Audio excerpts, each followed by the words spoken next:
इस वीडियो में मैं आपके सामने भक्ति काल को हिंदी साहित्य का स्वर्ण युग क्यों कहा जाता है विषय पर चर्चा करूंगा। यदि यह कहें कि भक्ति काल हिंदी साहित्य का स्वर्ण युग है तो इस कथन में न तो कोई हमें विवाद दिखाई पड़ता है और ना ही कोई संदेह होता है। कोई भी युग हो, कोई भी काल हो, जो सुख शांति से परिपूर्ण हो, जिसमें चारों ओर प्रगति होती दिखाई पड़े, उसमें साहित्य, संगीत, कला का चतुर्दिक विकास दिखाई पड़े, वह काल बिना किसी विवाद के, बिना किसी संदेह के स्वर्ण युग कहलाने का अधिकारी तो होगा ही। तो भक्ति काल को यदि स्वर्ण युग कहा जाता है तो इसमें कोई संदेह नहीं, क्योंकि इस युग में भाषा, भाव, कला, शिल्प, दर्शन आदि की दृष्टि से देखने पर मालूम चलता है कि ये सभी क्षेत्रों, सभी दृष्टिकोणों से एक उत्तम युग रहा। यदि काव्य संबंधी दृष्टिकोण की हम बात करें तो भक्ति काल के कवियों का काव्य संबंधी रचनात्मक दृष्टिकोण उदात्त भाव से परिपूरित था। उन्होंने अपनी काव्य रचनाओं में लोकहित का विशेष रूप से ध्यान रखा। इसीलिए इस काल का समस्त काव्य आत्मशुद्धि और व्यक्तित्व निर्माण का काव्य है। इस काल के कवियों ने राज्याश्रय में जीवन यापन नहीं किया, इसीलिए उनके द्वारा खरी खोटी कहने और स्पष्ट रूप से अपनी बात करने में किसी प्रकार की चूक नहीं हुई।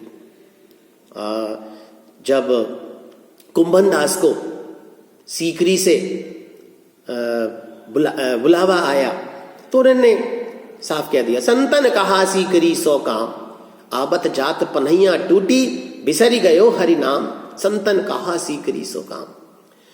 रूढ़ियों और परंपराओं का विरोध करने में भक्ति काल के कवि और संत कवियों ने आत्मशुद्धि और पावन आचरण पर विशेष बल दिया। इसीलिए उन्होंने तत्कालीन समाज में व्याप्त रूढ़ियों और परंपराओं का डटकर विरोध किया। हिंदू और मुस्लिम दोनों धर्मों में फैली कुरीतियों पर उन्होंने जमकर प्रहार किया। इसीलिए हम देखते हैं कि भारतीय संस्कृति के प्रति उदात्त दृष्टिकोण भक्ति काल में मिलता है।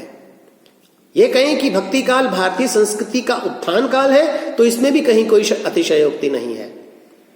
इसलिए इस काल में भारतीय संस्कृति की सभी विशेषताएं हमें दृष्टिगत होती हैं। निर्गुण, सगुण, भक्ति, योग, दर्शन, आदर्श जीवन, इनके भव्य, मनोरम और आकर्षण चित्र प्राप्त होते हैं। तुलसीदास की रामचरितमानस में नाना पुराण निगमागम का सार समाया हुआ है। इसमें ज्ञान, भक्ति और कर्म की पावन त्रिवेणी के दर्शन हमें होते हैं। वास्तव में भक्ति काल भारतीय संस्कृति के संरक्षण का और उत्थान का काल है। इस युग में काव्य और धर्म का समन्वय दृष्टिगत होता है। काव्य की धार्मिक भावनाएं एक ओर तो पवित्रता, आचरण की शुद्धता और जीवन के विविध पक्षों का चित्रण करती हैं, तो दूसरी ओर वे उच्च कोटि के काव्य का भी प्रदर्शन करती हैं। इसलिए भक्ति काव्य जीवन का प्रेरक काव्य माना जा सकता है। तुलसी की कविता में मानव जीवन की विविध स्थितियों की अभिव्यक्ति दिखाई पड़ती है, तो सूर की कविता में लोकहित और प्रेम भावना का समुचित समन्वय दिखाई पड़ता है। कबीर की कविता में लोकमंगल और सामाजिक कल्याण की दृष्टि दिखाई पड़ती है, तो जायसी के काव्य में ईश्वर को प्राप्त करने में प्रेम की जो स्थापना दिखाई पड़ती है वह अद्भुत है। ये सब तथ्य भक्ति काल की धर्म, सदाचार और कलात्मक ईमानदारी को प्रमाणित करते हैं। विविध आदर्शों की स्थापना इस युग में हुई। भक्ति काल के संत और कवियों ने विभिन्न आदर्शों की स्थापना की। राम काव्य में अनेक सामाजिक आदर्शों की स्थापना तुलसीदास करते हैं। कृष्ण काव्य में भी अनेक आदर्शों का निरूपण होता दिखाई पड़ता है। संतों और कवियों ने अपने आदर्श जीवन के आधार पर ही अनेक आदर्शों की स्थापना अपनी कविता में की।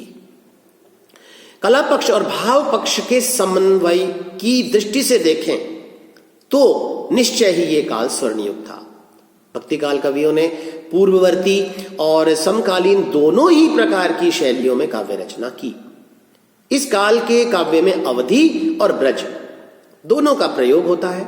भाव पक्ष में निर्गुण और सगुण का ज्ञान और भक्ति का, शैव और वैष्णव का, लोक और शास्त्र का, गृहस्थ और सन्यास का, भाषा और संस्कृति का, शैव और वैष्णव का, विविध दर्शनों का, अनेक लोक हितकारी तत्वों का जैसा समन्वय दिखाई पड़ता है वह अन्यत्र किसी युग में दिखाई नहीं पड़ता।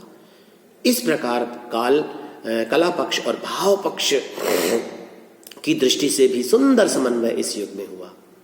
काव्य रूप की दृष्टि से देखें तो भी यह काल स्वर्ण युग कहलाने योग्य है, क्योंकि प्रबंध काव्य, मुक्तक काव्य, सूक्ति काव्य, संगीत काव्य, कथा काव्य, नाटक, जीवन चरित्र आदि अनेक रूपों में इस युग में रचनाएं हुई। विविध काव्य रूप और काव्य शैलियों की दृष्टि से अत्यंत समृद्ध और समुन्नत काव्य है। लोक रक्षण और लोक रंजन का समन्वय हम इस युग में देख पाते हैं। तुलसी और कबीर की कविता में लोक रक्षण की प्रधानता दिखाई पड़ती है, तो सूर की कविता में लोक रंजन को प्रमुखता दी गई है। इस प्रकार से और भी यदि हम देखें कि भक्ति की कालीन कविता में संगीत का समन्वय भी उसे स्वर्ण युग बनाने की बात कहता है। इस काल की कविता में भाषा, भाव, कला और संगीत सबका सुंदर समन्वय दिखाई पड़ता है। तुलसी के पद, कबीर के पद, मीरा के पद, सूर के पद आज भी उतने ही मनोयोग से सुने जाते हैं, गाए जाते हैं जितने कि शायद ये कवि और कवित्री स्वयं गाते होंगे। संस्कृत, प्राकृत और अपभ्रंश साहित्य में गीति काव्य की रचना बहुत पहले हो चुकी थी, लेकिन काव्य में संगीत का समावेश सबसे पहले हम इसी युग में देखते हैं। भाषा, जैसा मैं पहले ही बता चुका हूं कि अवधी भाषा और ब्रज भाषा दो प्रमुख भाषाएं इस युग में रहीं और इन दोनों भाषाओं का चरमोत्कर्ष हमें दिखाई पड़ता है। कबीर ने सदुक्कड़ी में अपनी बात कही, विभिन्न भाषाओं का समन्वय उसमें दिखाई पड़ता है। इस प्रकार हम यह कह सकते हैं कि इन सब बातों को आधार मानकर या केंद्र में रखकर यदि हम हिंदी साहित्य का दूसरे युगों से अंतर देखें, तात्विक विवेचन करें, तो निसंदेह भक्तिकाल निश्चय स्वर्ण युग कहलाने का अधिकारी है। धन्यवाद।